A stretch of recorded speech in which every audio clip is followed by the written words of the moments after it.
Hello YouTube, and welcome again to my channel. This time I wanted to address the issue of do Jehovah's Witnesses shun former members of their religion? You can find their official answer to this on their own website in the About Us section under Frequently Asked Questions. They basically start off by saying no, that if someone stops preaching and maybe doesn't associate with them anymore, that they don't shun them, they want to get them back. Which is technically true, but is also avoiding the actual question. Then they discuss the disfellowshipping arrangement, but they don't tell you the way the disfellowshipping arrangement actually works. They don't tell you that the disfellowshipping arrangement indeed does involve shunning, and their view of bad association has a drastic effect on the way that people who used to be Jehovah's Witnesses are treated by those who are currently Jehovah's Witnesses, even if they have not been disfellowshipped or disassociated. So I thought I would read from their own literature how to treat disfellowshipped, disassociated persons and those who are considered bad association. And in doing so, I will cite the fair use copyright laws, that this is not presented for monetary gain, but rather only for education. So this is taken from the Kingdom Ministry of 2008, page 2, paragraph 4, under the subheading Display Christian Loyalty When a Relative is Disfellowshipped. Paragraph 12 says, Benefits of being loyal to Jehovah. Cooperating with the scriptural arrangement to disfellowship and shun unrepentant wrongdoers is beneficial. It preserves the cleanness of the congregation and distinguishes us as upholders of the Bible's high moral standards. It protects us from corrupting influences. It also affords the wrongdoer an opportunity to benefit fully from the discipline received, which can help him to produce peaceable fruit, namely righteousness.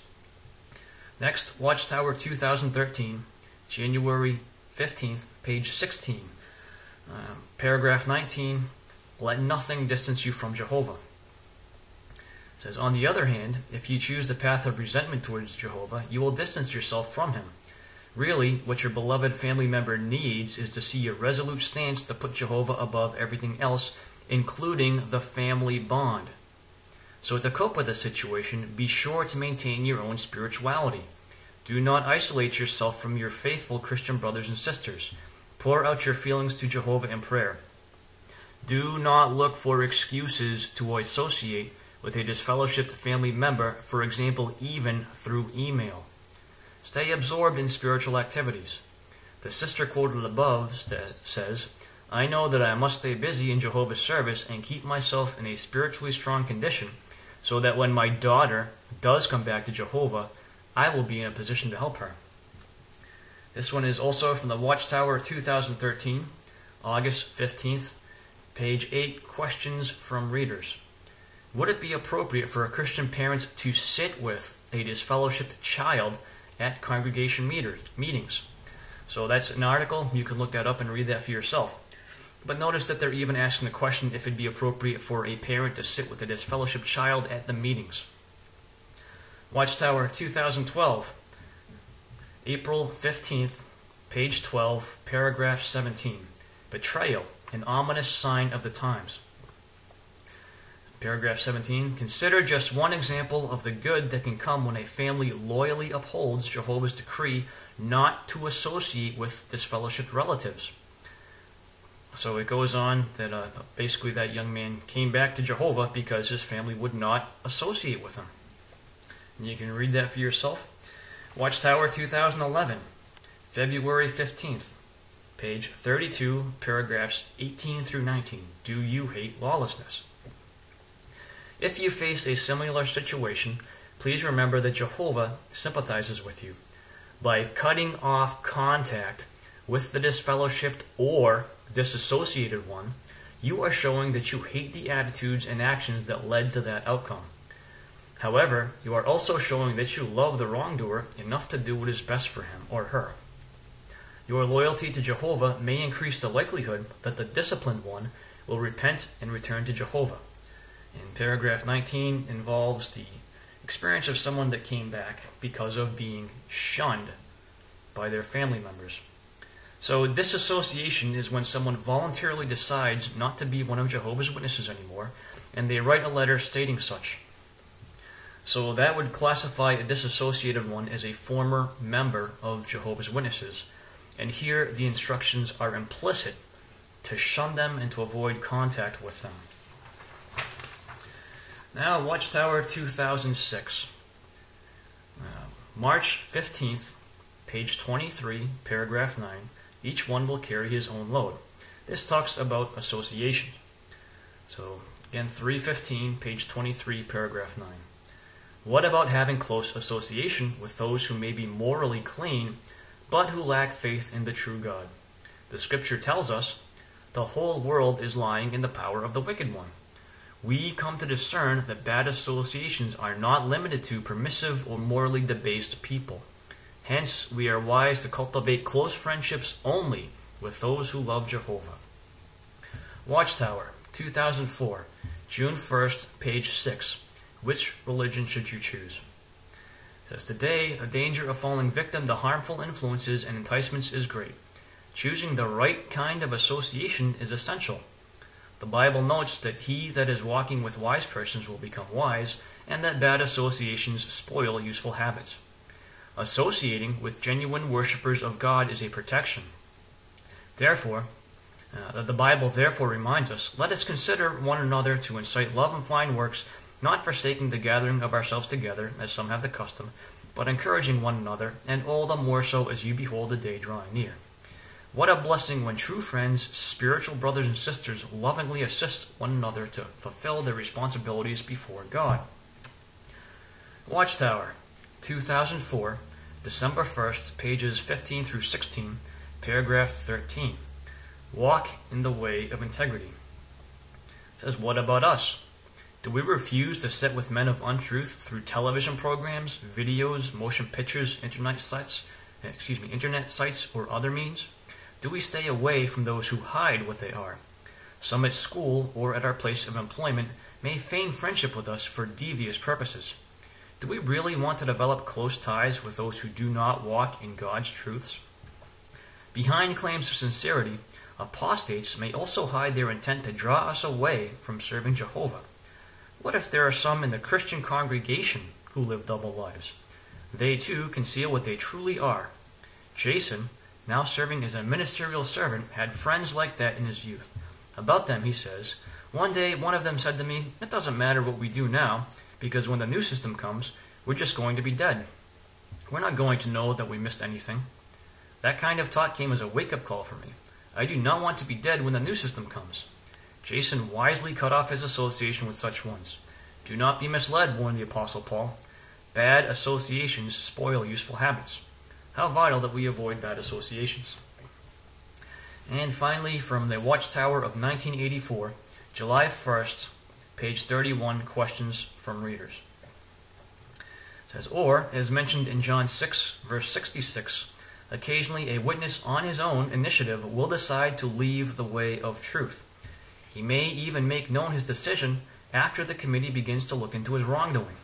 He may inform them in writing or state before witnesses that he wants to disassociate himself from the congregation and be not known as a witness.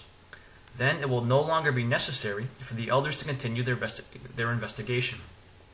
However, the elders would make a brief announcement of his disassociation so that the congregation will know that he went out from us. They then will adhere to the inspired injunction not to receive such a one into their homes or say a greeting to him, so as not to become sharers in his wicked works. So there you have the truthful, direct, honest, and complete answer taken directly from Watchtower Publications as to whether or not they shun former members. Now you'll note they quote the Bible's own advice not to go in with individuals who hide what they are. I ask you, who here is hiding what they are? Are they honest and forthright about their policy of shunning people on their website? They skirt the truth, they skirt the answer, and they never directly tell you that indeed they do advocate shunning people, not only who have sinned, but people who decide to disassociate themselves from Jehovah's Witnesses. And when they talk about bad association, that includes people that in their eyes are not walking the way of Jehovah as they see it. So if you decide to leave Jehovah's Witnesses because you realize that they don't teach scriptural truth, you will indeed be shunned. The website doesn't tell you that. Their assumption is that if you leave Jehovah's Witnesses, you are leaving your relationship with God. And that is extremely obvious in their literature. So, their official answer is there for you on the website, but the real policy is hidden in their literature from the things which I have just shared with you. I think it's very obvious from what's in their literature that indeed they do shun former members of Jehovah's Witnesses. Not only those who are committing grave sins, but those who have decided that they can no longer accept as truthful that which Jehovah's Witnesses teach. The Bible is very clear about not going in with those who hide what they are. In this case, I think it's fairly obvious that Jehovah's Witnesses on the internet are engaged in hiding what they are. They present a misleading picture of themselves, one designed to purposefully hide the fact that there are a number of reasons they will tell you to shun other people.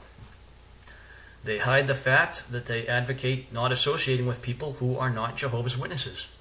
Their literature makes it very obvious that they consider bad association even morally upright people that are not Jehovah's Witnesses. So I ask you a question, the audience. Why is it necessary for them to misrepresent themselves in this way? How can they claim to honestly represent their position on their webpage when their literature paints a drastically different position of who they are? From my own personal experience, I was involved in shunning even my own family members. And in fact, their literature definitely tells you not even to look for excuses to associate with family members who are disfellowshipped.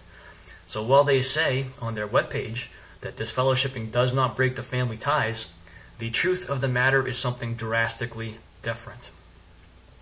In fact, when I was an elder, we one time had to review the qualifications of an individual who had a disfellowshipped family member living under their household, because the family member was old enough to move out and live on their own.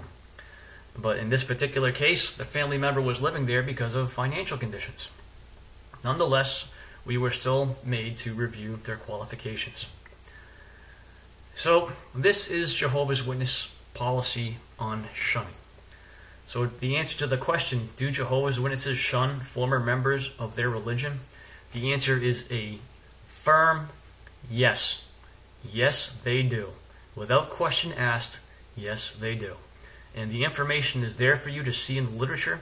You can go and look it up for yourself.